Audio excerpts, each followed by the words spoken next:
Okey, jadi pada hari ini saya ambil kesempatan lah untuk mewacanakan semula dan cuba melihat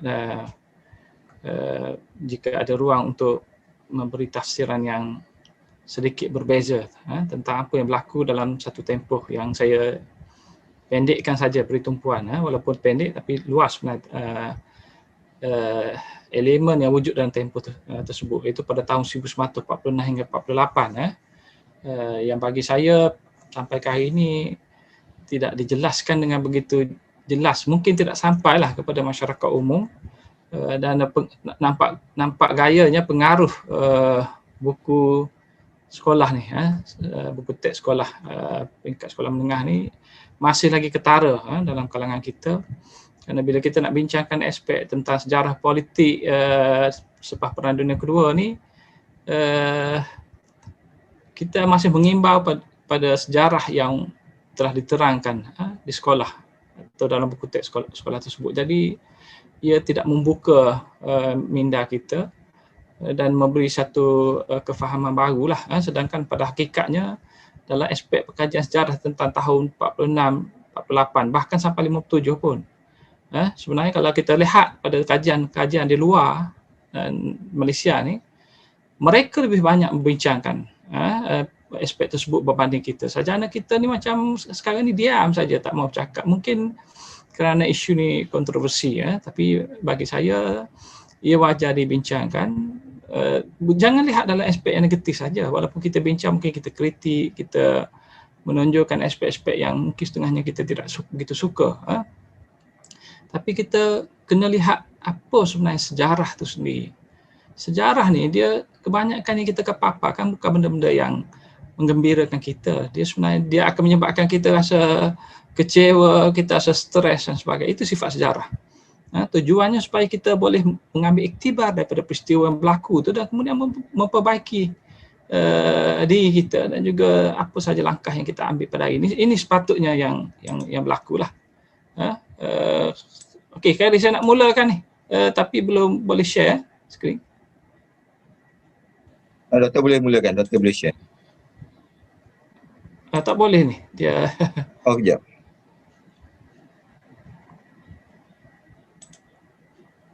Okay, doktor boleh share. Okey, terima kasih. Sekejap ya.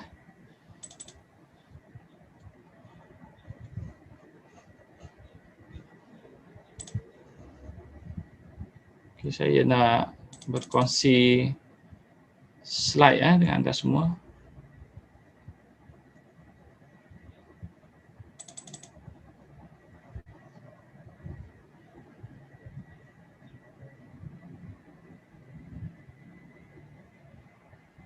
Komputer agak perlahan sikit kerana berat, macam-macam ada nak komputer ni.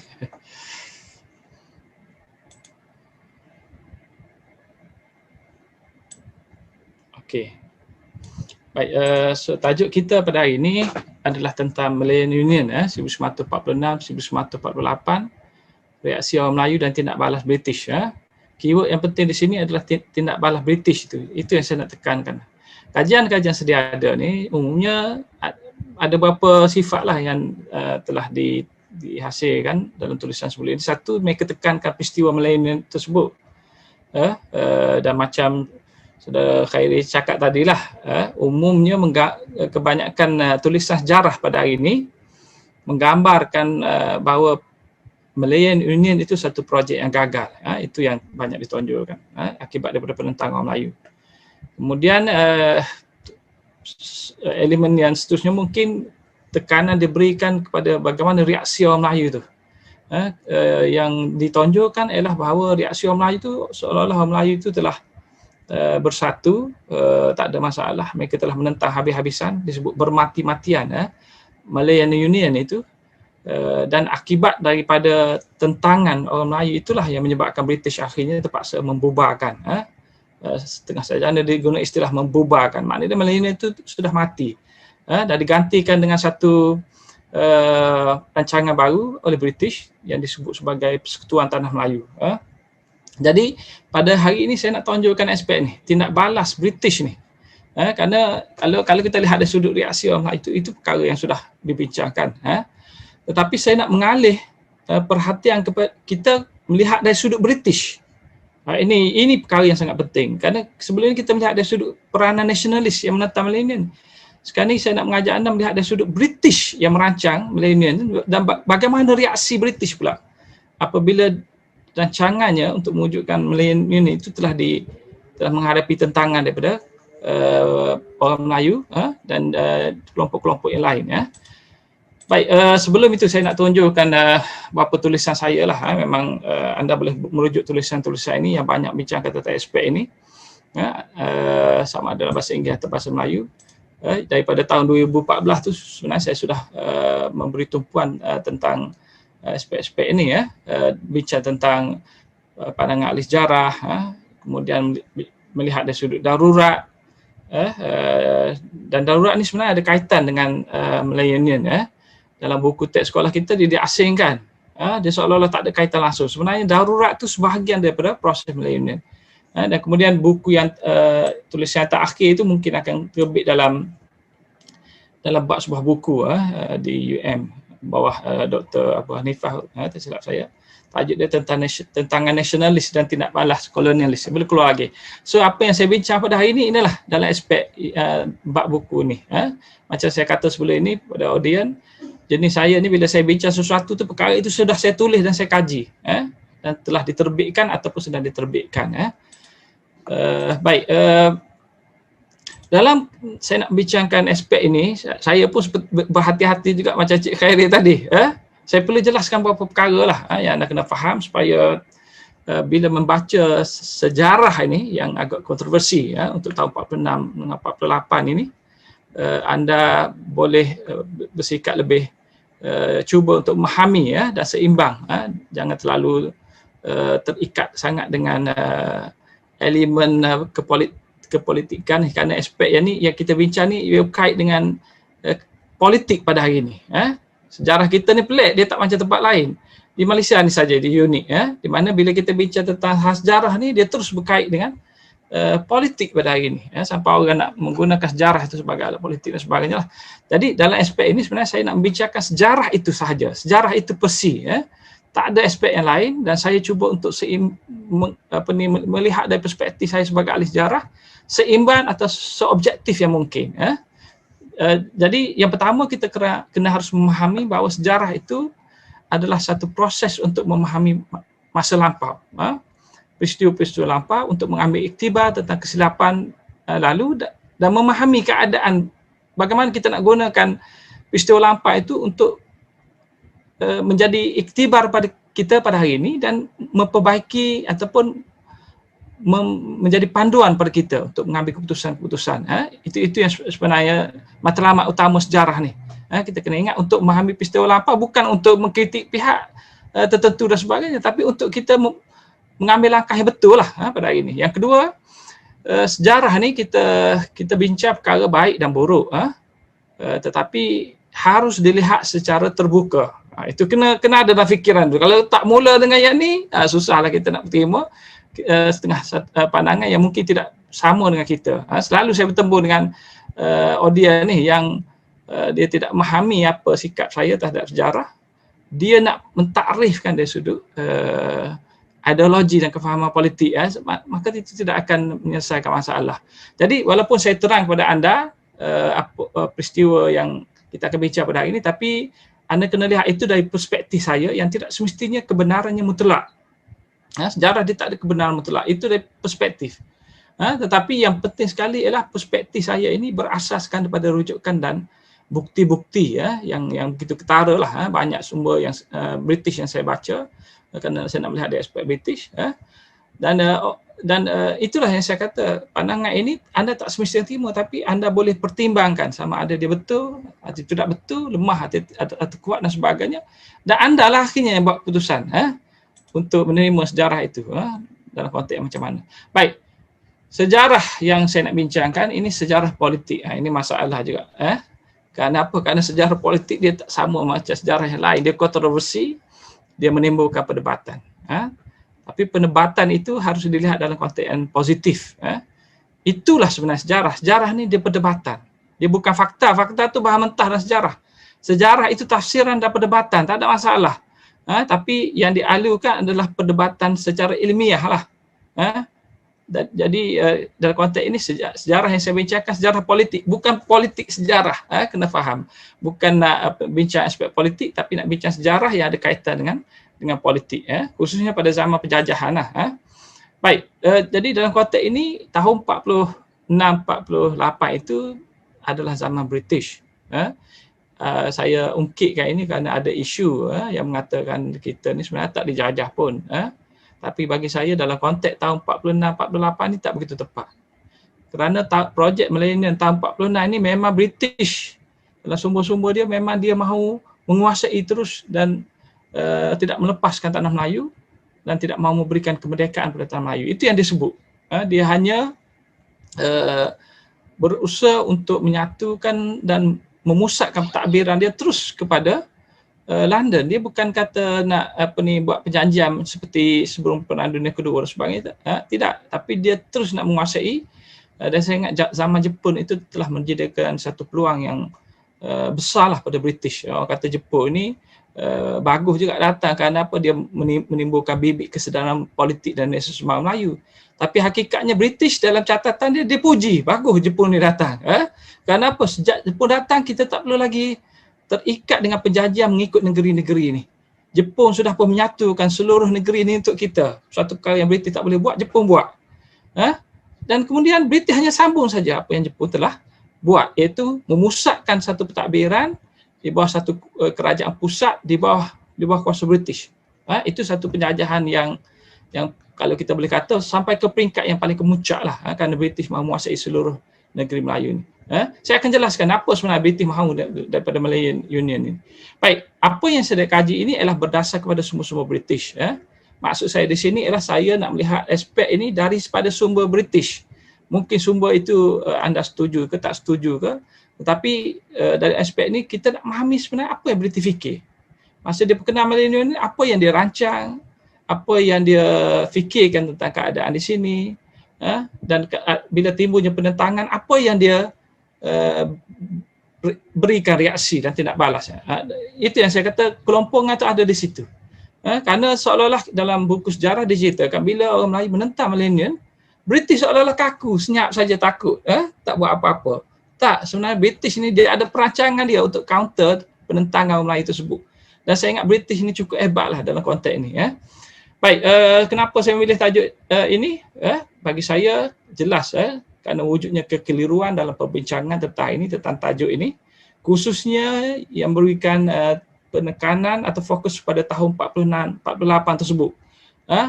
Tahun 46 sampai 57 ni umumnya adalah berkaitan dengan Malayan Union, tetapi saya nak beri tumpuan yang khusus pada 46-48 ni, apa yang berlaku.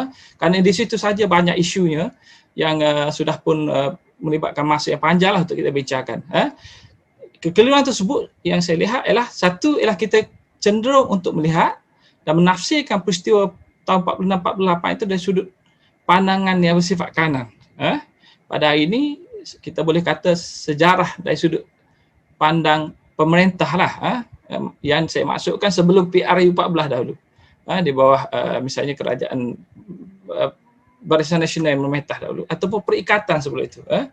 Mereka umumnya melihat dari sudut kanan dan umumnya perspektif itu dimasukkan dalam buku teks, dalam paparan di muzium, di arsip, dalam televisyen dan sebagainya, perspektif kanan tersebut.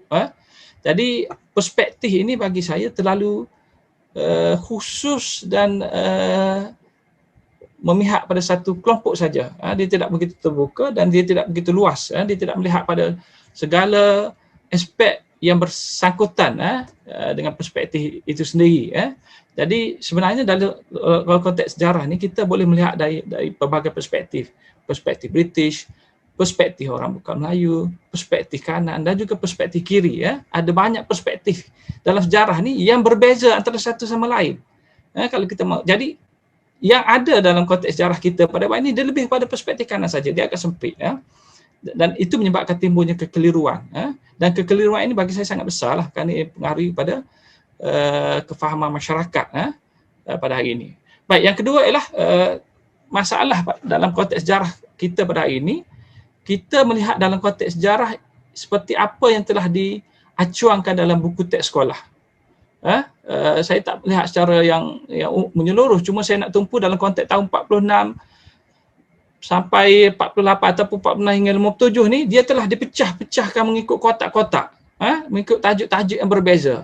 Itu yang saya kata. Milenial ni sebenarnya berkait dengan darurat, berkait dengan Persekutuan Tanah Melayu, berkait dengan isu kerjasama kaum, berkait dengan isu kemerdekaan. Tahun 46-57 ni dia sebenarnya satu tajuk saja. Patut dalam buku teks dia bincang satu tajuk saja. Apa tajuk tersebut? Keinginan untuk merdeka dan tindak balas British sebagai penjajah untuk mengekang gerakan kemerdekaan. Tuntutan kemerdekaan. Itu tema sebenarnya. Dia bukan ada tema darurat apa semua. Darurat ni sepihan saja daripada tema tersebut. Jadi milenial itu adalah projek penjajahan dan kemudian berlaku penentangan. Itu tema tahun 46. Tapi bila dipecahkan pada darurat persekutuan, dia jadi mengelirukan. Jadi tempoh 46 ini yang ada dalam buku-buku kita, dia digambarkan seolah-olah bila British memperkenalkan milenial, ada tentangan, dia habis kat situ. Dia seolah-olah milenial ini sudah dimasukkan, British dah surrender, angkat tangan, angkat bendera putih pada hari ini. Maka dia tidak bersambung lagi kemudian peristiwa-peristiwa lain pula. Tak. Kalau anda betul-betul kaji, tengok balik sebenarnya Persekutuan Tanah Melayu itulah milenial sebenarnya. Apa yang dicapai pada masa kita menyambut merdeka tahun 57, itulah milenial sebenarnya. Cuma prosesnya berlaku berlainan daripada apa yang dirancang oleh British pada peringkat awal.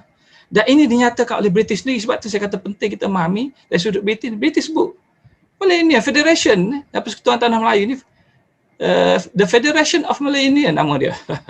Cuma dalam bentuk persekutuan saja. Dia tidak menghalang sebarang objektif millennial. Lihat balik objektif millennial ni dia nak capai apa? Anda tengok ada tak objektif tersebut tidak tercapai. Baik, jadi bila dipecah-pecahkan ini mewujudkan kekeliruan. Dan hanya millennial union ini hanya dikaitkan dengan tahun 46 itu saja. Dia tak kaitkan dengan tahun-tahun yang lain. Jadi bila bincang tahun 48 misalnya, orang bincang tentang Persekutuan Tanah Melayu, tentang darurat. Tak dikaitkan dengan milenial, seolah darurat itu dia berdiri sendiri. Okey, hari ini saya akan tunjukkanlah perkaitan tersebut. Baik, yang ketiga ialah, ini satu persoalan yang menjadi perhatian dalam perbincangan sampai hari ini. Tahun 46 itu penentangan orang Melayu itu adakah satu perjuangan yang berjaya? Umumnya yang disebut dalam tulisan-tulisan yang ada, ia dianggap sebagai perjuangan yang berjaya. Berjaya apa? Berjaya menghapuskan milenial union. Lepas orang Melayu menentang milenial tahun 46, tahun tersebut juga British menyerah kalah dan British telah memperkenalkan satu rancangan baru yang tak sama dengan milenial. Dan ada setengah pihak mungkin menganggap Persekutuan Tanah Melayu itu sebagai satu simbol kemerdekaan daripada penjajahan British. Baik, jadi apa pandangan yang sedia ada ni? Pertama, mereka mengatakan bahawa British dikalahkan dalam penentangan habis-habisan dan bermati-matian orang Melayu melalui United Malaysian National Organisation, UMNO. Adalah penulis-penulis yang saya petik ni, contohnya Ramlan Adam, dia kata masa tahun 46 tersebut, UMNO ni lah jadi satu-satunya organisasi yang menentang milenial. Betul lah tu, UMNO lah menjadi satu organisasi mewakili suara Melayu yang telah menentang milenial dan dianggap oleh Ramlan Adam sebagai kemuncak kepada penentangan ataupun nasionalisme Melayu. Baik, yang kedua, Sarjana Sanidnya mengatakan bahawa perjuangan yang berlaku adalah bersifat sederhana. Apa maksud sederhananya? Dia bersifat perundingan, tak ada kekerasan, tak melibatkan pertumpahan darah, sehingga diwujudkan satu persepsi bahawa kita ini merdeka tak ada setitik darah pun yang tertumpah. Aman saja, British tak ada masalah, British itu pun baik juga. Jadi kita sama-sama tak ada masalah dengan British. Lebih-lebih lagi ada yang kata British datang pun tak jajah kita pun. Itu tak mengambil kira penentangan yang berdarah seperti Tok Janggut dan sebagainya lah, kerana tumpuan diberikan tahun 46 itu saja. Dan perjuangan yang dibawa oleh UMNO itu saja. Baik, kemudian yang ketiga, dijelaskan juga, ini juga satu pandangan yang lumrah dalam pandangan kanan ni, bahawa yang lawan British itu disebut dikaitkan dengan individu-individu tertentu, terutamanya Datuk On. Dan Datuk On ni dianggap sebagai pemula lah, sebagai pemimpin penggerak kepada nasionalisme Melayu ni, kalau mengikut Ishak ni. Kemudian disebut macam-macam, ada yang dikata dia adalah orang Melayu pertama yang lawan British, Ramlah Adam pun sebut macam tu. Kemudian politika arkitek, orang arkitek yang menggerakkan penentangan terhadap Melayu ni, pengasas kepada kemerdekaan tanah Melayu, bapa nasionalisme Melayu dan sebagainya lah. Kenapa Datuk On diangkat sedemikian rupa? Kerana Datuk On ini dianggap satu-satunya pemimpin yang telah memimpin orang Melayu menggerakkan UMNO untuk menentang Malayan Union tersebut. Yang kemudian sejarah Datuk On ini disambunglah oleh Tunku, yang digelar sebagai bapa kemerdekaan negara. Baik, yang keempat, buat pertama kalinya tahun 46 ini dikatakan buat pertama kalinya menyaksikan orang Melayu bersatu menentang British, yang menyebabkan British takut, lalu membubarkan Malayan Union. Itu dari perspektif golongan kanan. Baik, soalannya adakah ada kelompok lain yang turut terlibat menentang British ini? Kerana yang disebut setakat yang saya catatkan tadi, yang ada dalam buku-buku rujukan umum pada hari ini ialah yang bangkit menentang itu ialah UMNO, dan kelompok-kelompok tertentu yang agak bersifat kanan. Kalau dalam melihat pada tulisan-tulisan yang sedia ada tu, jawapannya ialah seolah-olah tak ada kelompok lain. Yang ada adalah UMNO itu saja. Baik, jadi sebenarnya ada kelompok lain yang sebenarnya terlibat dalam kes Malayan Union ini, iaitu kelompok kiri. Tetapi dari perspektif kanan, kelompok kiri ini sifat dia agak negatif. Misalnya PKMM dan cawangan-cawangan dia, cabang-cabang seperti API, AWAS dan sebagainya, mereka ini dikatakan menyokong Malayan Union. Dari satu segi memang betul lah, PKMM pada peringkat awal bila dia mendapat berita bahawa British akan memperkenalkan Malayan Union, dia sokong terus awal-awal lagi. Kenapa dia sokong? Kerana disebutkan oleh British bahawa tujuan Malayan Union ini dilaksanakan adalah untuk memberikan pemerintahan sendiri, self rule. Itu yang disebut oleh British. Pada masa yang sama, sumber British mereka berbincang sama sendiri, mereka kata kita jangan sebut pada orang lain bahawa rancangan kita sebaliknya. Rancangan kita apa? Kita nak ambil alih kuasa sultan ini untuk beri pada Queen. Bukan kita nak beri kemerdekaan, tapi kita mahu menarik kuasa tersebut untuk mentadbir tanah Melayu dalam tempoh yang kita perlukan. Dia ada bincang sama sendiri ni, dan dia kata dia tak mahu, tapi kita tak boleh bagi tahu apa rancangan kita ni, disebut oleh British, supaya nanti orang tidak terkejut. Jadi British tidak memaklumkan apa yang mahu mereka buat dengan rancangan Malayan Union tersebut. Tapi yang difikirkan oleh PKMM dan kepimpinan Burhanuddin terutamanya adalah British mahu memperkenalkan Malayan Union untuk beri kemerdekaan. Dan anda kena luaskan pandangan ni, kerana buku kita ni dia tak cerita dengan lebih jelas. Kena lihat senario antarabangsa. Di luar tanah Melayu pada ketika itu, masyarakat seolah-olah sedang bergembira dengan tajuk-tajuk ataupun tema-tema kemerdekaan ni. Mereka sudah menyambut baik bahawa British ini akan memberikan kemerdekaan, dan kemerdekaan dicapai di sana sini. Dan dalam akhbar-akhbar pada masa itu, kalau anda boleh baca akhbar-akhbar yang ada di antarabangsa, akhbar di Britain sendiri pun sebut tentang Britain mahu berikan kemerdekaan pada negara-negara terjajahan. Dan Britain sendiri ada membuat satu perjanjian, Atlantic Charter nama dia, buat perjanjian di hadapan PBB dengan Amerika Syarikat bahawa dia akan memberikan kemerdekaan. Dan berita ini tersebar luas. Jadi tidak mengherankan bagi PKMN ini, dia tahu bahawa British ini akan berikan kemerdekaan dan rancangannya adalah Malayan Union. Jadi dia sokong, itu betul. Tapi dalam buku teks kita dia sebut dia sokong saja, tak dijelaskan apa yang seperti yang saya jelaskan. Dia seolah-olah mereka ini menjadi pendukung British pula. Jadi kemudian ditonjolkan bahawa yang terlibat menentang Malayan Union, menentang British itu adalah UMNO, dan UMNO lah yang memimpin orang Melayu di sebalik golongan kiri tersebut. Golongan kiri ini seolah-olah ada kepentingan diri lah untuk menyokong Malayan Union. Kemudian mereka ini bergerak secara radikal. Ada buku pun yang kaitkan mereka dengan radikalisme. Tajuk buku radikalisme ni merujuk pada golongan kiri. Seolah-olah mereka ini kelompok yang subversif, tidak mau berunding, menggunakan kekerasan dan sebagainya. Itu aspek sejarah yang diterangkan. Kemudian dalam sumber-sumber British, sumber-sumber perisikan British terutamanya, dia selalu sebut golongan kiri ini, dia samakan dengan Indonesia. Ini saya tengah duduk fikir lagi, kaji lagi. Pelajar-pelajar nak minat kaji, yang berminat buat kajian, nak buat tesis master PhD, kajilah dari sudut ni. Kenapa British guna istilah Indonesia ni? Bila kita kaji betul-betul, rupa-rupanya kebanyakan golongan kiri ini berasal daripada Indonesia. Ataupun sekurang-kurangnya mendapat pendidikan dari Indonesia. Itu. Tengok setiap kepimpinan. Ramai mereka daripada Indonesia. Kemudian ada cita-cita pula menubuhkan Melayu Raya. Kemudian dikaitkan juga dengan elemen di Indonesia itu bersifat anti-raja.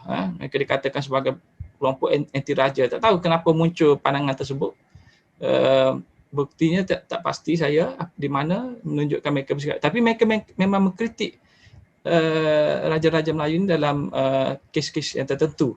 Cuma saya nak katakan persoalan sama ada mereka anti-raja atau tidak ni, buktinya kita boleh ambil daripada Perlembagaan Rakyat tahun 47. Salah satu aspek yang mereka perjuangkan adalah mengekalkan sistem pemerintahan raja, bahkan raja itu diangkat sebagai salah satu simbol kuasa bagi bangsa Tanah Melayu pada ketika itu.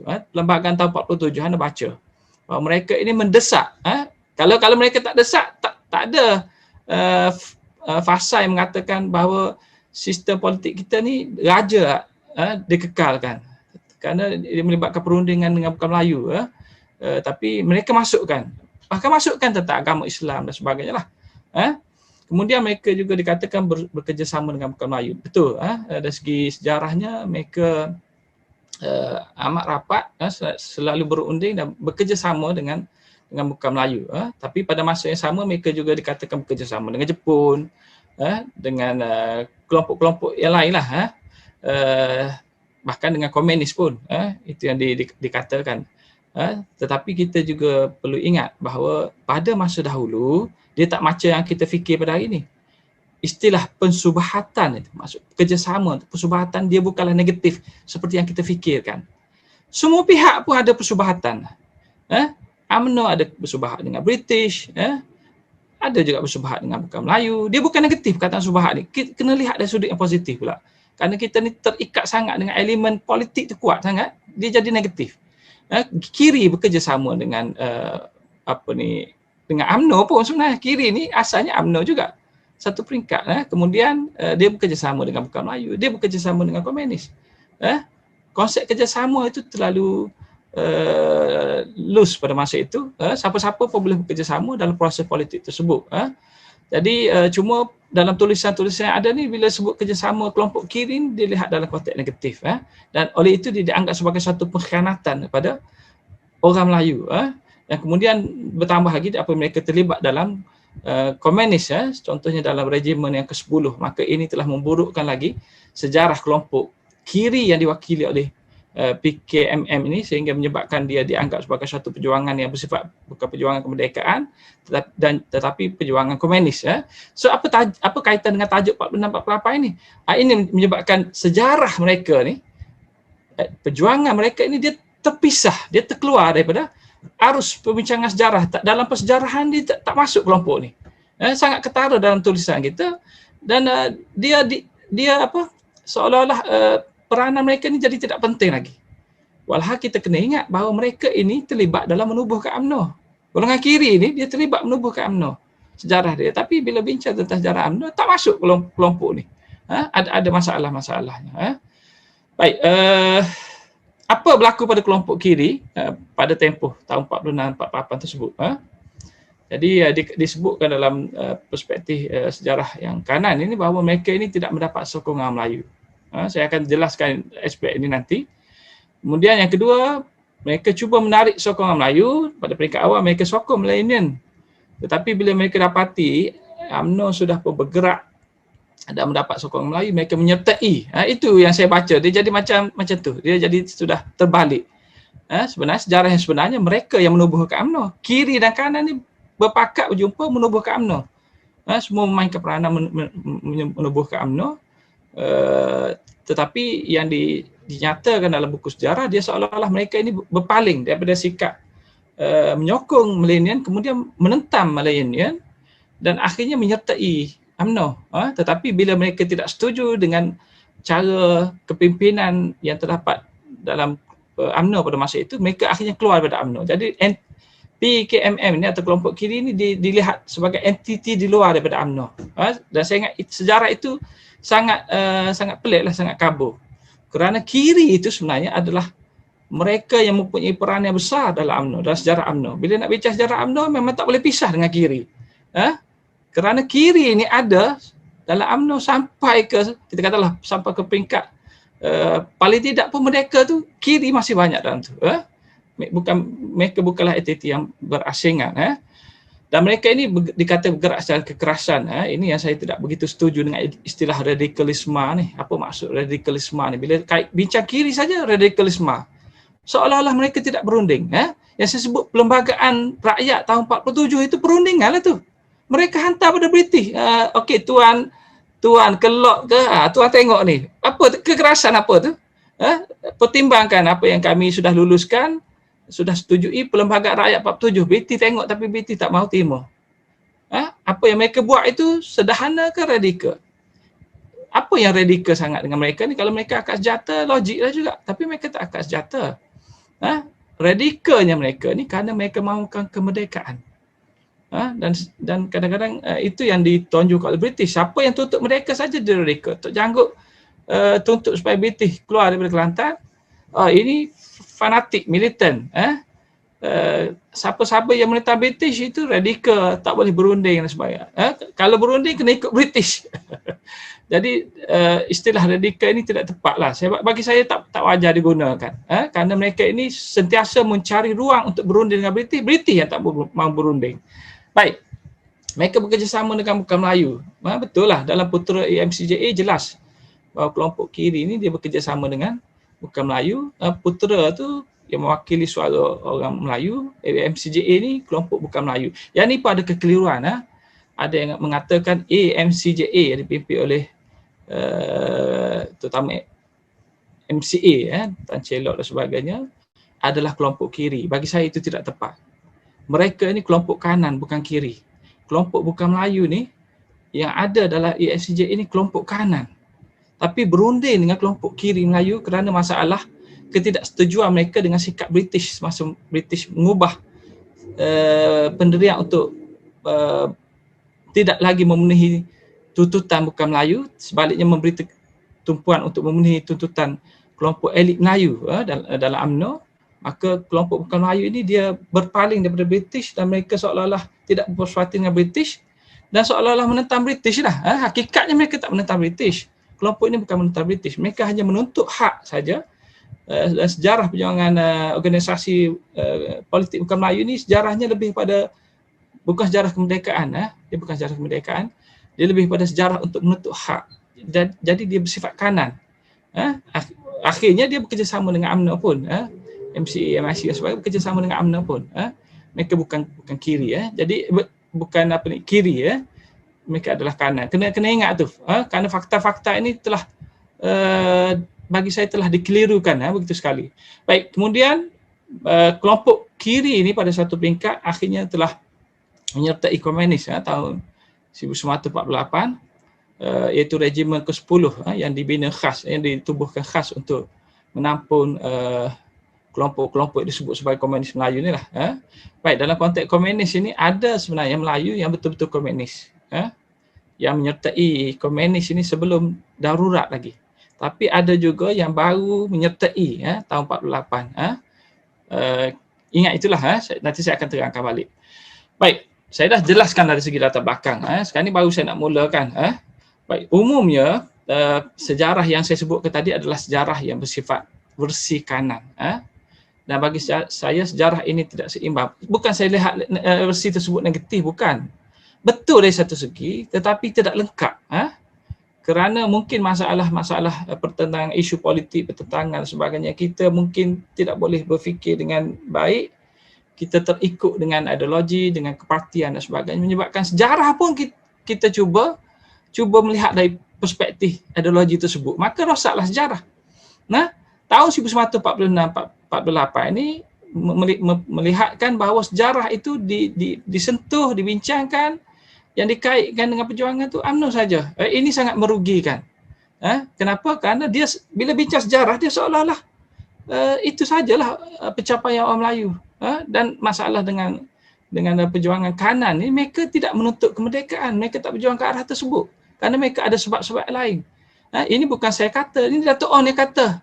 Datuk On kata kita bukan perjuangan kemerdekaan, kita perjuangan yang lain. Kita nak menuntut hak orang Melayu dan menjaga kepentingan orang Melayu. Dari satu segi betul lah tu. Itu adalah satu elemen yang patut diperjuangkan bagi UMNO kerana itu sifat dia. Itu tak salah pun. Tapi masalahnya ada satu lagi kelompok yang cuba untuk mencapai kemerdekaan perlu dimasukkan. Kenapa saya kata perlu dimasukkan? Supaya dia jadi lebih seimbang dan mengangkat lagi perjuangan UMNO tu. Bahawa mereka ini menjadi asbab untuk menjelaskan bahawa perjuangan UMNO itu perjuangan kemerdekaan. Walaupun ada kelompok yang kata tak perlu berjuang mereka, tapi ada kelompok lain dalam UMNO yang memperjuangkan kemerdekaan. Maka sejarah UMNO adalah samalah dengan sejarah perjuangan kemerdekaan. Tak boleh kata UMNO tak berjuang mereka. Tak, ada sejarah dia tersendiri, terutama bila ada golongan kiri dalam tu. Jadi bila disampingkan, diketepikan, dipinggirkan sejarah dan peranan kelompok kiri ini, bagi saya tidak adil lah bagi UMNO tersebut. Dia seolah-olah UMNO ni seolah tidak ada sejarah perjuangan kemerdekaannya tersendiri. Itu kena ingat. Jadi ada kekurangan, ada kelebihannya bila aspek ini dilihat secara seimbang. Tetapi jangan lihat secara negatif saja dan hindari sekejap dari aspek yang bersifat politik. Baik, tahun 1990-an, ini menarik kerana saya baru mula buat kajian peringkat master pada ketika ini, dah mula terdedah dengan kajian-kajian ini. Sebenarnya kita ni tahun 90-an lagi, sejarah sudah berubah. Di mana berubahnya? Di luar. Tahun 1990-an lahir dah buku oleh Stockwell, Furedi, pengkaji-pengkaji revisionis ini yang telah menafsirkan sejarah kita lah tahun 46-48 dari sudut yang sangat berbeza. Jadi apa kesannya kepada sejarah kita pada hari ini? Tak ada kesan. Dia tidak memberi sebarang kesan. Tak ada satu elemen yang menunjukkan pengkaji ini mengambil kira pandangan-pandangan mereka. Dan kebetulan tahun 90-an itu dia bukan saja berlaku perubahan tafsiran. Tafsiran itu berubah kerana pihak Public Record Office, PRO, ataupun kini dikenali sebagai TNA, the British National Archive, dia telah rilis, dia telah melepaskan rekod-rekod yang berkaitan dengan Malayan Union, file-file yang berkaitan dengan sejarah Malayan darurat secara secara pukal, secara banyak-banyak. Rekod tersebut sangat banyak sampai saya ni ada 5-6 external hard disk ni untuk simpan rekod-rekod tersebut. Pergi ambil gambar, pergi photostat, ambil simpan pendrive semua daripada arkib di London sana, memang sangat banyak. Dan ini menyebabkan kajian di luar berubah serta-merta. Sejarah dia jadi sangat jelas. Sejarah yang ada di luar pada hari ini dengan sumber-sumber ini sangat jelas. Boleh baca tentang apa yang berlaku pada tahun 46-48 tersebut. Yang menyebabkan setengah sarjana ni, dia sudah mula mempertikaikan. Misalnya dari sudut apa yang British buat tahun 46-48 tersebut. Betulkah British isytiharkan darurat untuk menghadapi komunis? Betul tak darurat itu satu darurat? Apa keadaan sebenarnya yang berlaku tahun 46 itu sehingga Malayan Union ini terpaksa diubah namanya kepada Persekutuan Tanah Melayu. Ini sudah pun dijawab oleh tulisan-tulisan di luar berdasarkan pada sumber-sumber yang dirilis tersebut. Soalan saya ialah kenapa dia tak sampai pada kita? Kenapa sarjana kita tak mengambil? Saya berani kata tak mengambil. Kenapa? Saya tak nampak pun yang mengkaji dan aspek ini. Saya dah kaji ni, saya dah tunjuk pada anda, saya dah kaji.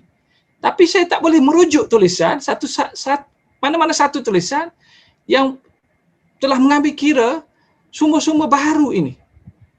Baru-baru ni kita ada buku teks sekolah yang menimbulkan kontroversi.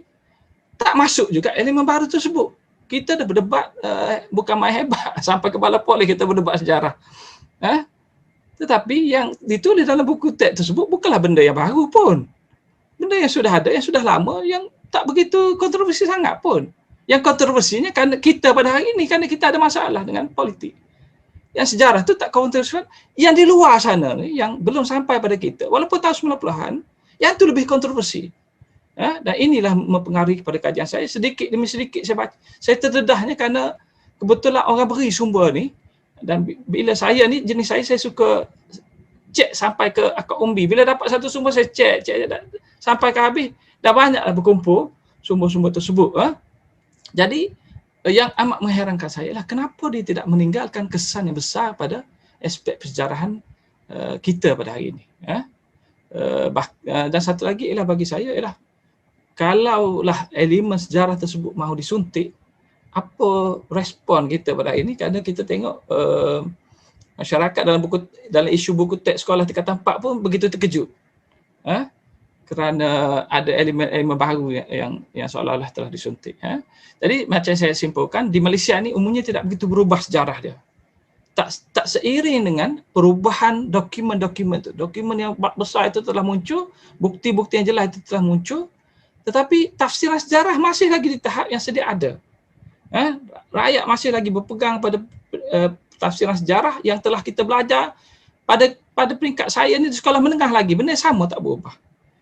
Sejarah yang agak sepihak, sejarah yang agak sempit, yang saya kata tidak melihat kedinamikan yang daripada perjuangan kelompok-kelompok yang lain dan sebagainya. Baik, jadi perubahan yang saya katakan ini adalah perubahan yang saya jelaskan sebagai revisionism dalam sejarah.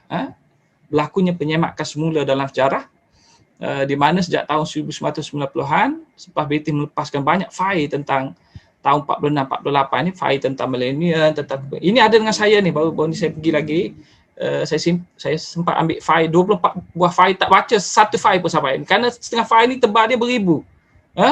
Dan kebanyakan fail itu tentang darurat dan tentang UMNO. Saya tak baca pun lagi. Tentang Datuk Ong pun banyak fail. Lahir banyak tulisan yang mula membicarakan dari sudut yang berbeza dengan menggunakan sumber-sumber itu tadi. Saya ingat tahun 90-an itu turning point dalam perbincangan sejarah. Malahnya bukan di sini, di luar sana. Anda tengok ahli sejarah seperti Frank Furedi ataupun ahli sosiologi, Frank Furedi ini, Stockwell, Karl Hack misalnya. Mereka tidak sama pandangan apa, mereka berdebat satu sama lain, tapi mereka menghasilkan berbaku-baku tulisan. Sepatutnya kita lah yang hasilkan, kerana sumber itu sudah ada terbuka, kita boleh pergi rujuk sana. Tapi mereka yang menulis. Mereka mendapat manfaat daripada sejarah kita. Mereka mendapat keuntungan. Kita ni dia tahap kat situ saja kerana sekatan-sekatan yang bersifat pertentangan politik ini. Tidak memajukan sejarah kita. Dan satu kesannya ialah munculnya sumber yang begitu banyak yang dapat menjelaskan tentang apa yang berlaku tahun 46-48 ini. Salah satunya ialah dari aspek sudut pandangan British. Ini satu perkara yang sangat bagus bagi saya. Kenapa? Kerana dia membolehkan kita mempunyai satu ruang untuk memahami British itu sendiri. Kita nak memahami British ni jajah ke tak jajah kita nak memahami apa yang berlaku pada negeri-negeri Melayu, tanah Melayu. Kita kena lihat dari sudut British. Saya selalu kata bahawa British ini dalam konteks sejarah kita, dia adalah pemain catur, kita adalah bidak-bidak. Dia yang susun kita di mana apa semua, suatu gerakan itu berjaya atau lemah atau dihapuskan apa semua. Gerakan politik itu boleh bebas terbuka ataupun secara underground. Dia yang mengatur kan, British. Jadi nak memahami tentang senario papan catur tu kena memahami pemain dia. Bukan memahami bidak-bidak yang kaku tu. Pemain tersebut. Pemain itu adalah British. Jadi sumber-sumber ini penting, terutama sumber-sumber perisikan. Saya baca sumber perisikan ni, dia sangat tebal, beribu halaman. Ada dua sumber perisikan British yang sangat penting di-compile pada tahun 1946 dan juga pada tahun 1948. 46 tu kerana milenial, 48 tu kerana susunan daripada milenial itu berlaku penentangan menyebabkan British mengisytiharkan darurat tahun 48. Dan setiap file itu mempunyai halaman beribu-ribu lah. Saya habis baca semua ni. Siap tanda lagi apa setiap file itu, apa tajuk dia, apa kandungan dan sebagainya. So ingat, file ni adalah tajuk dia Political Intelligence Journal. Political Intelligence Journal. Dia apa ni, dia dihasilkan tahun 46, 48. Dua tu, kalau anda baca dua tu, banyak maklumat yang anda peroleh tentang sikap British dari sudut pandangan perisikan sumber British sendiri, apa yang difikirkan tentang orang Melayu dan penentangan Melayu terhadap milenial pada masa itu. Dan ini dapat memberi kita satu kefahaman baru tentang apa yang berlaku tahun 46, 48 tersebut. Baik, ini salah satu rujukan yang saya copy and paste daripada salah satu tulisan saya tersebut. Ini yang saya gunakan. Sebagai kecil saja kerana tak muat nak masukkan. Ayat yang saya nak tunjukkan ni.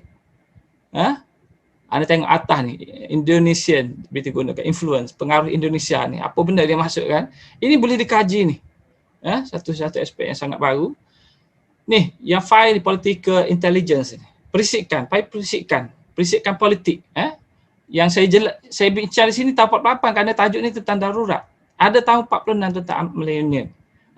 Dia sebenarnya sudah ada di arkib-arkib negara kita, perpustakaan mungkin ada pun.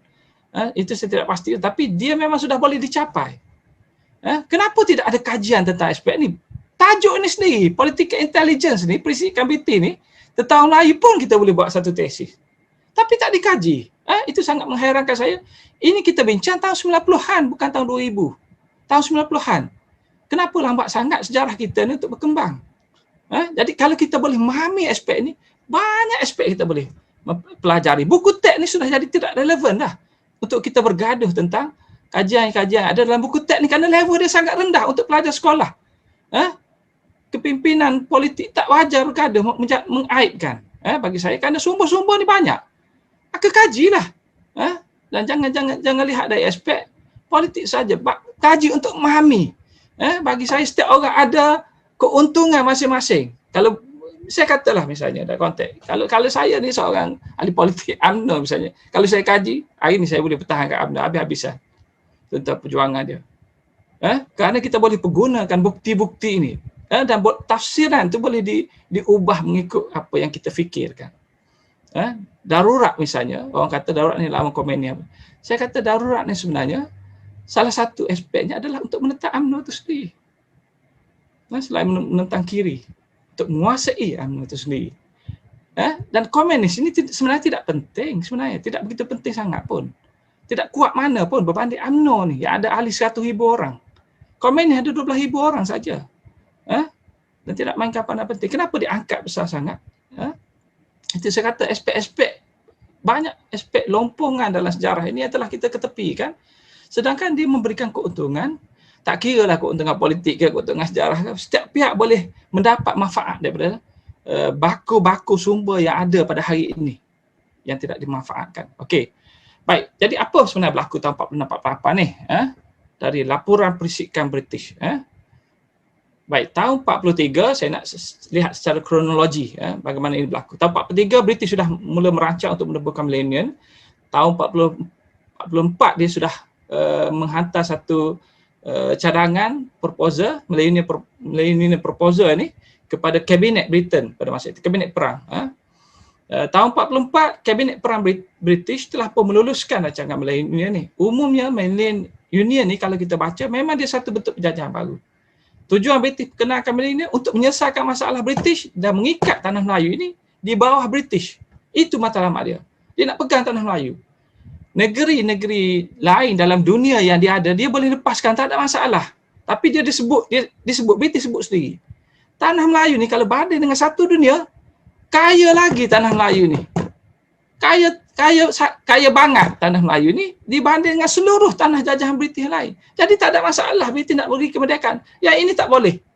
Kerana apa? British lepas perang dia agak lemah dari segi ekonomi, dia perlu bayar hutang dengan Amerika, beli peralatan perang, kapal perang, pesawat tempur sebagainya, harganya bukan murah-murah, terhutang dengan Amerika, maka tanah Melayu ini dianggap sebagai the sterling area bagi British. Ini tempat lubuk wang bagi British. Dia tak mau lepaskan, dia mahu eksploitasi kekayaan yang ada di sini sampai dia puas dan selesai hutang dia barulah dia boleh lepaskan. Tapi dia kata dia nak beri kemerdekaan sendiri, betul lah. Kenapa British terpaksa sebut macam tu? Kerana bila kita baca British ni baru kita faham bahawa rupanya dia takut kalau dia tak sebut, orang nampak dia nak jajah tanah Melayu ni. Dan dia tak boleh sebenarnya. Pentas dunia pada masa itu dia telah pun tersepit dengan perjanjian untuk memberi kemerdekaan. Dia tersepit dengan janji dengan Amerika Syarikat. Amerika Syarikat ni pada masa itu dia tak suka British ni dengan penjajahan. Okey, British kalau nak suruh mereka tolong boleh, anda kena lepaskan negeri-negeri. Dan British setuju buat perjanjian disaksikan di bawah PBB pada masa itu. Perjanjian Atlantic Charter. yang telah ditandingi oleh British, memang jelas British sebut bahawa dia akan berikan kemerdekaan dan semua orang tahu. Kiri tahu, kanan tahu, satu dunia tahu pada masa itu. Disebut oleh PBB sendiri pun tentang mana-mana gerakan nasionalis ini sah untuk menentang penjajahan kalau British kekalkan, sah. Di situ. Jadi British ni dia tak ada ruang lagi untuk kekalkan, dan dia juga perlu jaga nama dia sebagai satu kuasa demokratik. Baik, tahun 45 Jepun menyerah kalah. Dan Jepun ini telah memberi ruang pada British untuk kenalkan satu pentadbiran baru. British sebut Jepun ini rahmat. Rahmat yang dikirim oleh Tuhan. Kita kata Jepun ni rahmat untuk kita, sebenarnya Jepun ni rahmat untuk British. Kerana disediakan satu platform, tak ada masalah dah nak satu negeri Melayu. Semua dijajah sekaligus di bawah satu pentadbiran di Singapura. Maka British hanya sambung saja apa Jepun buat. Sebab itu British kata kami bersyukur ini satu rahmat daripada Tuhan. Dan British pada masa itu masalahnya adalah satu kuasa yang sangat lemah. Sangat lemah British ini. Jatuh daripada kuasa ekonomi dunia, jadi kuasa berhutang dunia. Tidak begitu dihormati, orang dah tak takut dengan British, orang lawang sana sini sudah berlaku gerakan menentang British. Dan satu persatu negara tanah jajahan British sudah pun merdeka. Kita kata mula dengan Jordan tahun 46 lagi. Kemudian India dah merdeka, Pakistan merdeka, Sri Lanka sampai Burma tahun 48. Banyak lagi negara-negara yang merdeka, dan menunjukkan bahawa British itu dalam keadaan satu tahap yang dia tidak boleh kawal lagi. Dia tak boleh lagi mengekalkan penjajahan di tempat-tempat ini. Baik, tapi British, yang saya katakan tadi, dia tak mau beri juga kemerdekaan tanah Melayu ini kerana kekayaan tersebut. Dan dia pun banyak berhutang. Jadi dia perlu eksploitasi. Dia belum habis lagi eksploitasi. Betapa kayanya tanah Melayu pada ketika itu. Baik, jadi cara dia untuk mengekalkan penjajahan ialah dengan menyatakan bahawa dia mahu mewujudkan satu rancangan untuk beri kemerdekaan atau pemerintah sendiri di tanah Melayu, tetapi alasan yang ditambah ialah dia akan beri tapi dia perlu ajar. Apa yang digunakan sebagai alasan? Bahawa di tanah Melayu ini wujud pelbagai kaum, dan kalau dia lepaskan akan berlaku pertumpahan darah sesama kaum-kaum tersebut. Jadi tak boleh nak lepaskan beri kemerdekaan begitu saja, dia kena satukan mereka. Soalannya adalah apakah British cuba satukan mereka? Yang ni yang dibincangkan oleh setengah sarjana luar macam Freddy Stockwell ni. Yang mengatakan bahawa sebenarnya British di sebalik usaha menyatukan mereka, dia bermain ethnic card. Card ethnic. Isu kauman untuk melemahkan dan memecah belahkan antara kaum-kaum tersebut. Itu yang berlaku. Sampai 57 barulah benda tu boleh diimbangi semula. Baik. April 46 millennium itu diisytiharkan. Anda kena ingat bahawa masa millennium itu diisytiharkan, orang pun tak tahu ni, tak keluar lagi. Apa yang idea British ni. Bila dikeluarkan kertas putih tahun 46 tersebut, barulah orang faham. Kiri pun baru faham, oh macam ni sebenarnya rancangan British. Kanan pun terkejut. Dia ingat, oh tak apalah British ni mungkin akan berikan sesuatu dan sebagainya. Rupanya tidak. Semua orang tidak mendapat keuntungan daripada rancangan millennium tersebut. Dan ini menimbulkan kejutan. Tapi British ini bila saya baca, dia tahu kejutan ini akan berlaku. Dia kata akan berlaku penentangan ni. Kiri mesti akan lawan, sahih. Kanan dia mesti terkejut, dia mesti akan bangkit juga. Tapi apa yang British sebut dalam sumber-sumber mereka, dia kata kita tak perlukan semua orang sokong. Kita perlukan satu pihak saja. Satu pihak itu sama ada kelompok Melayu, bukan Melayu, atau kanan, atau kiri. Satu saja cukup bagi British untuk justify terus kekal melaksanakan rancangan millennium. Satu pihak saja. Jadi masalahnya bila British mengisytiharkan rancangan millennium, tak ada satu pihak pun menyokong British. Termasuklah kelompok bukan Melayu yang British jangka mesti akan menyokong kerana British mempunyai rancangan untuk berikan kerakyatan kepada mereka secara percuma. Secara juswali. Juswali ni siapa yang lahir di tanah Melayu, automatik jadi rakyat tanah Melayu. Itu maksudnya juswali. Berdasar kelahiran berasaskan tempat. Jadi tak masalahnya golongan bukan Melayu pun terkedu sebenarnya British ni mahu buat apa sebenarnya. Mereka pun, dan kebanyakan mereka pada tahap itu sebenarnya berfikir bahawa mereka sebenarnya tak mahu pun kerakyatan di sini. Kerana mereka tidak ada masalah dengan negara mereka. Mereka datang di sini hanya untuk cari makan. Tahun 46 tersebut, ingat tahun 49 baru berlaku revolusi komunis di negara China tahun 49. Masa itulah baru kelompok bukan Melayu ada di sini berfikirkan kita nak balik ke atau kita nak terus kekal di sini. Barulah berlakunya proses tuntutan untuk menjadi rakyat di sini dan sebagainya. Tahun 49. 46 masa milenium tak ada. Mereka tak terfikir pun kita pergi Amerika, orang offer nak jadi rakyat sini, kita mungkin tak setuju, mungkin kita nak balik juga. Hujan emas di negeri orang, hujan batu negeri sendiri, baik negeri sendiri lagi. Jadi itulah yang berlaku. Tidak ada pihak yang menyokong British Melayu rancangan milenium tersebut. Dan British ni dia bincang sama sendiri. Apa yang sudah berlaku? Apa yang sebenarnya kita sudah buat? Kita jangka kan ada pihak yang menyokong. Dan dia sebut kalau sekiranya bukan Melayu sokong, kita dah tak peduli dah pada kanan dan kiri ni. Kita boleh kick them out daripada takbiran politik ni. Tak ada masalah dah bagi British. Dia nak sokongan. Jadi dia harapkan bukan Melayu sokong. Tapi bukan Melayu tak sokong. Maka British sudah tersepit dengan permainan politik dia sendiri. Maka di situlah mereka sama-sama buat mesyuarat bincang, membentuk surat dan sebagainya. Mereka kata tak boleh dengan apa yang berlaku. Kita mesti cover balik, berpusing balik. Dan ini saya tunjukkan apa sebenarnya rancangan. Ini penting sebenarnya. Rancangan milenium dia ada 2 saja. Dia tak banyak, dia tak ada 10 untuk kita ingat. Ada 2 saja. Satu untuk wujudkan milenium tak masuk Singapura. Singapura ni tuh jadi negara Britain. Milenium ni dia nak create kan satu kan. Yang ni golongan kiri ni setuju ni kan nak satukan dengan Melayu. Okeylah, tak ada masalah. Daripada pecahkan pada negeri satu kan. Tapi golongan kiri ni dia tak setuju dengan British. Kenapa Singapura tak dimasukkan? Masuk sekali Singapura lah. Kerana itu sebenarnya hak bagi tanah Melayu tersebut. Jadi mereka menyokong awalnya tapi mereka tak sokong sepenuhnya. Tak betul kata ahli sejarah mereka sokong secara totok sepenuhnya tak. Mereka sokong bersyarat bahawa Singapura pun kena masuk juga. Itu sikap kiri kita faham kerana mereka mahu hak dan kemerdekaan itu secara total. Baik, kemudian rancangan milenium ini adalah untuk mewujudkan kerakyatan baru, millennium citizenship. Kenapa British beria sangat dengan kerakyatan, nak beri kerakyatan pada orang ni? Anda kena faham British ini sebagai kuasa perompak dulu, baru anda faham. Dia tak sanggup nak hantar balik orang-orang yang dia bawa masuk ke sini. Dia tak sanggup kerana melibatkan kos yang sangat tinggi. Dan dia fikir tentang duit, keuntungan British ni. Jadi dia fikir alangkah baiknya kerana beri saja kerakyatan dan paksa orang di sini untuk terima kerakyatan tersebut. Maka dengan itu selesailah masalah. Itu cara British. Dia tak fikir tentang apa yang berlaku pada masyarakat yang dia jajah. Dia fikir dari sudut duit yang dia boleh dapat manfaat daripada dia. Dia tak mahu kerugian 10 sen pun dari segi keuntungan eksploitasi tersebut. Jadi dia perlu, apa yang perlu dilakukan ialah dia setelah beri kerakyatan, dia perlu memberi ruang untuk pertemuan di antara kaum-kaum tersebut supaya mereka boleh berbincang, terima. Yang penting bagi British ialah terima kerakyatan. Jadi ingat dua rancangan milenium tersebut. Ini saya suruh anda fikirkan, tahun 57 ni, 2 ni berjaya ke tidak? Anda fikir. Tahun 48 masa Persekutuan Melayu, 2 perkara ni ada ke tidak masuk? Tahun 57 masa berikutnya ada ke tidak? Yang nak kerakyatan di timur, tak ada masalah.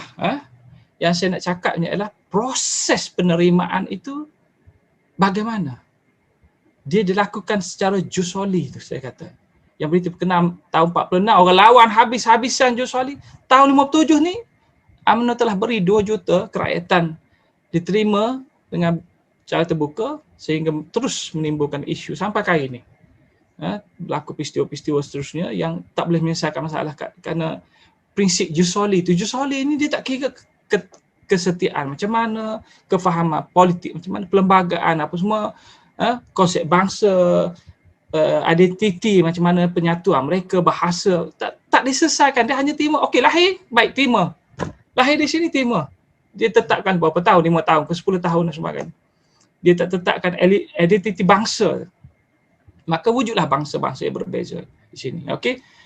Baik, penentangan orang Melayu. Jadi bila British, saya sambung balik, bila British kenalkan rancangan tersebut dan orang sudah baca kertas putih tersebut, barulah tahu rahsia British, semua orang bakit menentang. Yang kiri kerana tak puas hati British tak berikan kemerdekaan, yang kanan marah kerana apa? British rampas segala hak yang ada pada mereka itu, termasuklah hak sultan dan sebagainya. Dan cara British mendapatkan tantangan sultan itu pun sendiri menjadi satu masalah.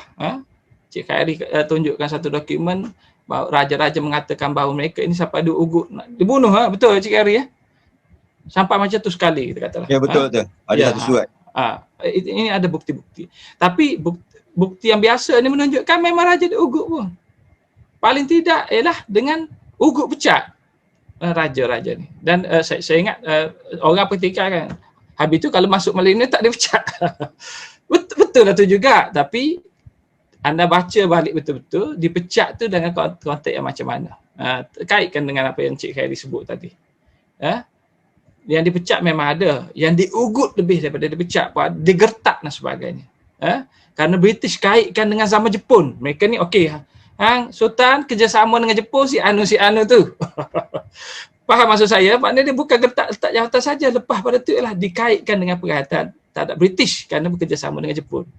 Jadi raja-raja negeri Melayu pada ketika itu sangat takut, umumnya sangat takut. Mereka tak boleh terima gertakan British ini kerana mereka takut dikaitkan dengan pengkhianatan. Dan ada raja yang betul-betul bekerjasama dengan Jepun. Contohnya di Terengganu ni terus dipecat. Ada juga di Selangor yang dipecat dan sebagainya, dia anggap kerjasama dengan Jepun. Dan British menggunakan ugutan gertakan memecat tersebut, bukan pecat saja. Kalau pecat saja raja ni pun tak ada masalah. Tapi kesan daripada pecat tersebut, kalau British tidak berpuas hati, dia akan menyeret mungkin sampai ke mahkamah dan sebagainya. Jadi ada ketakutan di kalangan sultan-sultan itu. Baca dokumen itu betul-betul lah. Dalam pembentukan itu, yang mainkan peranan besar ialah apa dia ni? Okey, baik. Jadi dalam aspek tersebut, bila berlakunya kejutan tersebut, golongan kiri dan kanan buat pertama kalinya, betul lah, buat pertama kali mereka ni ada masalah sama dan mereka berunding. Golongan kanan kalau dia saja lawan British tak padan. Dan golongan kanan ni sebenarnya dia tidak ada sokongan yang kuat. Kerana dia tidak ada satu connection dengan kelompok rakyat bawahan. Dia tak ada. Zaman tahun 46 tu dia tak ada sangat ikatan. Golongan rakyat bawahan ni terpisah dengan kepimpinan elit. Jadi dia tak kuat. Dia perlukan sokongan kiri. Kiri pun sama. Dia perlukan sokongan kanan. Jadi keduanya akhirnya bersatu, pergi berunding, berbincang, banyaklah isu pada masa itu. Akhirnya mereka buat keputusan bersama, tak silap saya di Istana Johor pada masa itu kan, menubuhkan UMNO. Dan bersama-sama lah, itu sejarah yang kita tak boleh lupa. Bahawa golongan kiri sebenarnya adalah sebahagian daripada UMNO itu sendiri. Dia yang menggerakkan UMNO. Dan termasuklah persatuan-persatuan negeri-negeri Melayu bersifat kenegerian dan sebagainya, macam-macam lah, kanan dan kiri semua bersatu. Tak ada yang di luar daripada UMNO pada masa itu. Kalau ada pun yang di luar daripada UMNO, mereka ini menunjukkan tidak ada sikap patriotik. Sebab tu saya kata UMNO ni masa tu memang satu. Tapi UMNO pada masa itu anda jangan samakan dengan hari ini. UMNO dahulu dia bukan sebuah parti politik. Dia United Organisation. Organisasi yang disatukan. Dia bukan satu parti politik lagi pada masa itu. Dan oleh kerana pada masa itu mereka kanan dan kiri ini ada masalah untuk kepimpinan, yang mereka nampak adalah Dato' On. Dato' On ni ada sejarah yang hebat lah. Dia selesai masalah isu pergaduhan kaum di Johor, antara Melayu dan bukan Melayu. Dia juga terlibat dengan golongan kiri. Dari awal lagi sebelum tubuh UMNO dia dah ada dalam gerakan kiri dah. Jadi golongan kiri pun boleh respect pada Dato' On. Tapi dia adalah kelompok elit, golongan kanan. Jadi orang kanan pun boleh. Dan jadi mereka lantik Dato' On sebagai pemimpin. Setelah idea menubuhkan UMNO itu telah wujud. Jadi sejarah yang katakan Dato' On memulakan UMNO dia tidak begitu tepat. Seorang saja tak boleh memulakan UMNO dalam keadaan perpecahan tersebut. Dato' On ini datang pada masa yang tepat. Dan diperlukan oleh setiap orang pada ketika itu, maka dia telah dipilih sebagai pemimpin UMNO untuk menggerakkan penentangan orang Melayu. Baik, dalam konteks UMNO pada masa itu, golongan kanan dengan kiri ni ada matlamat yang berbeza. Kanan ni, ia cita-cita dia sebenarnya adalah untuk mempertahankan hak golongan elit. Kemudian dikaitkan dengan kepentingan orang Melayu secara keseluruhannya. Perjuangannya adalah untuk mempertahankan hak-hak tersebut. Apa hak elit ni? Jawatan-jawatan pentadbiran, jawatan sultan, kedaulatan negeri-negeri Melayu, struktur politik yang wujud di negeri dan sebagainya, kedaulatan, hak-hak istimewa dan sebagainya lah. Itu yang mereka cuba pertahankan kerana mereka sudah ada dalam pentadbiran British ini sebagai pentadbir yang selamat bawah British ni, tak dicabar oleh orang asing. Tapi kalau diperkenalkan milenial, mereka akan tersingkir. Pemilihan tak lagi dibuat berasaskan daripada struktur yang wujud sebelum Perang Dunia Kedua. Baik, golongan kiri ni dia nak merdeka. Golongan kiri ni kalau nak kaji sejarah dia kena kaji dari sudut merdeka. Dia sanggup buat apa saja. Kerjasama dengan Khomeini boleh sanggup, tak heran. Kerjasama dengan bukan Melayu pun tak ada masalah bagi dia. Janji merdeka. Jadi kedua-dua kanan dan kiri mempunyai prinsip yang berbeza dan bersatu dalam UMNO. Maka tidak heranlah kalau ada perbezaan pandangan, pertentangan. Magnet lah yang kutub berbeza, bertembung, dia akan bertentang, dia tak boleh disatukan. Tapi yang penting sekali mereka disatukan di bawah bumbung UMNO dan menubuhkan organisasi tersebut bersama-sama dan mainkan peranan bersama-sama. Baik, dunia pada ketika itu sebenarnya bersedia untuk menyaksikan kemerdekaan tanah Melayu ini. Dan golongan kiri dia sangat faham. Tak ada lagi halangan. Sebab tu anda lihat sebelum 46, itu tahun 45 lagi, Oktober 1945, PKMM telah ditubuhkan, matlamat dia jelas, nak merdeka. Pemerintahan sendiri, nak merdeka. Dia sebut direct. Kenapa dia tak takut? Sebelum Perang Dunia Kedua, tak ada orang berani sebut hal politik pun takut. Kerana British tak ada masalah dah. Semua orang boleh lawan. Lawan British ni satu dunia akan sokong. British pun tahu. Dan British tu speak ni, macam mana nak tangani kelompok tersebut. British sebenarnya dalam keadaan terpaksa membuat pilihan-pilihan yang sukar. Baik, dan sebab itulah golongan kiri ni agak begitu bersungguh untuk mendapatkan kemerdekaan tanah Melayu.